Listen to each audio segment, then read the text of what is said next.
Preheat your oven to 400 degrees. Line a large baking sheet with parchment paper or a silicone mat and set it aside. In a large mixer bowl, combine 32 grams or around 1/3 cup of finely ground sunflower seed flour. Add 3 grams or around 1½ tablespoons of whey protein powder. Add 3 grams or around 1 teaspoon of xanthan gum. If you don't want to use xanthan gum, you can use 1 tablespoon of psyllium husk powder. Add 1/4 teaspoon of salt, 1/4 teaspoon of baking soda. You do not want baking powder. If you want to, you can add some dry seasonings just to give your pretzel sticks a little bit more flavor. I'm adding 1/4 teaspoon each of garlic powder and onion powder. Sift everything all together until all the dry ingredients are fully combined and there are no lumps in the dry ingredients. Gradually add in about 2 teaspoons of hot water. You don't want this boiling, you just want it hot. The amount of water that you need to use might vary slightly, so you just want enough water to hold the ingredients all together and to form a thick, smooth dough. Your dough is going to be thick and firm and a very light, moist texture. Once your dough is formed, scrape down the sides of the bowl and form the mixture into a ball. Then massage the dough ball in your hands for about 30 seconds or so. You're just wanting to make sure that the dough is smooth and that it's holding together well. Place your dough onto a lined work surface, then cover the dough with another piece of parchment paper. Roll the dough out to a rectangle that's around 4 inches long or roughly around 1/4 to 1/8 inch thick. Think about the thickness that you're going to be wanting your pretzels. Remove your top piece of parchment paper, then use a pizza cutter or a sharp knife and cut the dough into your desired size sticks. I cut mine into roughly around 14 sticks. Make sure as you are shaping your pretzel sticks that you keep the dough smooth. Place the shaped pretzel sticks onto your prepared baking sheet.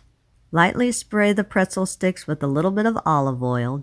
Sprinkle the pretzel sticks with some coarse salt or any desired toppings of your choice. I'm using everything bagel seasoning. Roll your sticks in that topping so that all sides can be covered. And as you're rolling them in the topping, press very lightly so that the toppings can stick. Place the pretzel sticks in your preheated oven.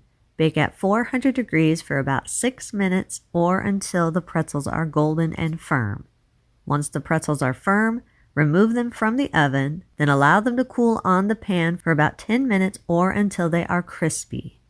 After about 10 minutes and the pretzel sticks are nice and crispy, remove them from the baking sheet and place them on a wire rack, then allow them to cool completely. They will continue to crisp and crunch up as they cool.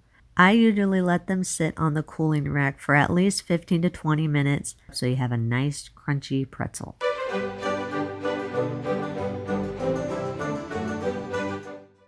Sift together 64 grams or around 2/3 cup of sunflower seed flour. Add 5 grams or around 1 tablespoon of whey protein powder. Add 9 grams or around 1 tablespoon of xanthan gum. If you want to, you can add some salt and some dry seasonings of your choice. I'm just using some salt and a little bit of garlic and onion powder just to give a little bit of flavor. Sift all the dry ingredients together until everything is fully combined and there are no lumps in the dry ingredients.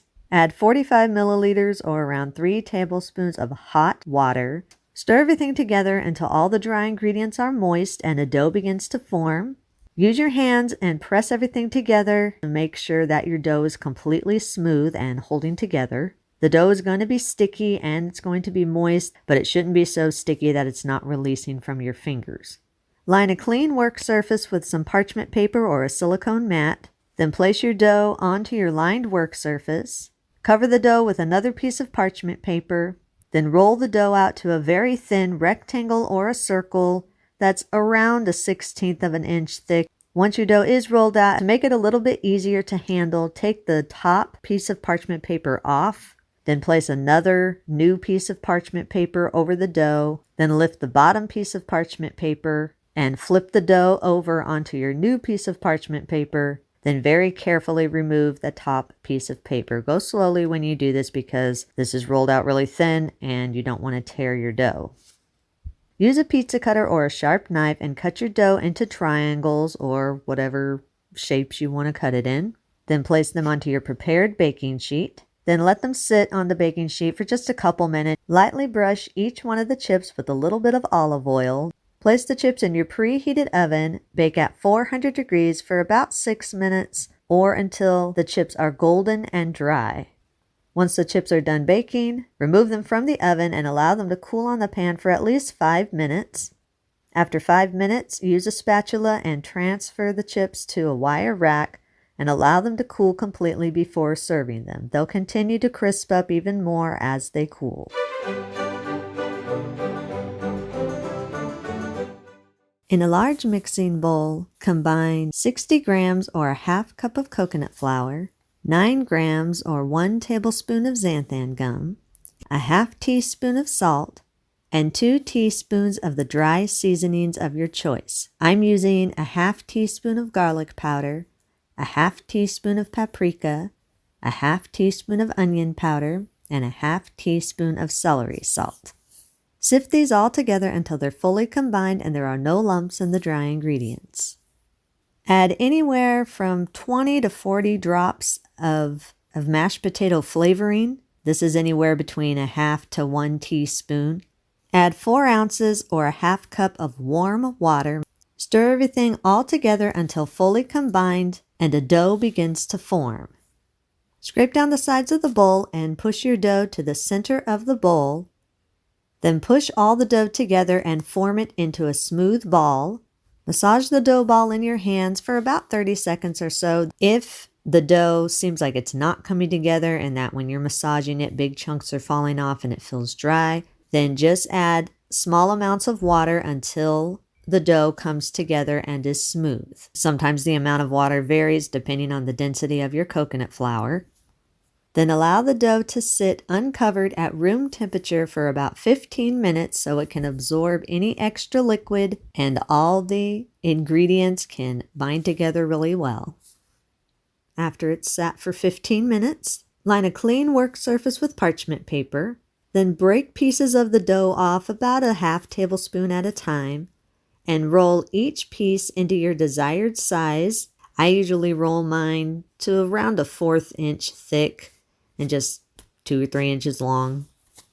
Once the fries are all shaped, lightly spray the fries with cooking spray.